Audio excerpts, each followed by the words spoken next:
please congratulate our leader.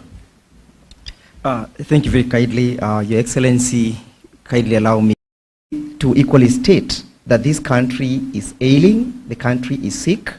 It requires a surgeon and a political surgeon.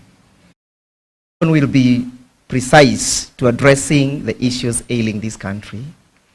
And we all understand that the issues ailing this country is the issues of lawlessness and the disregard of the rule of law.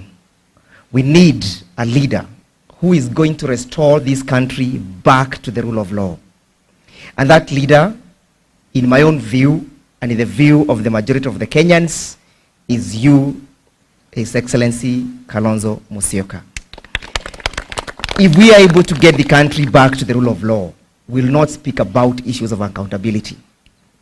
If we get this country back to the rule of law, we will not speak about the issues of transparency. If we get the country back to the rule of law, issues of abduction and extrajudicial killings will be the issues of the past. Issues of disregard of the views of the people will be a thing of the past. Issues of corruption will be the issues of the past.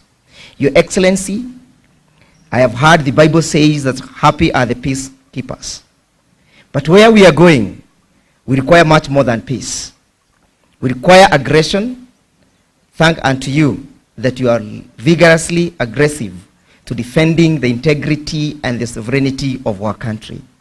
I wish to thank you for, once more for having taken the lead in the Adani's case, that you've come out to protect the sovereignty of our country, symbolized by the JKIA. JKIA is ours, and nobody can tune us. Thank you. Thank you very much. And as we invite the next speaker, who is also one of the nominees for the award, we congratulate His Excellency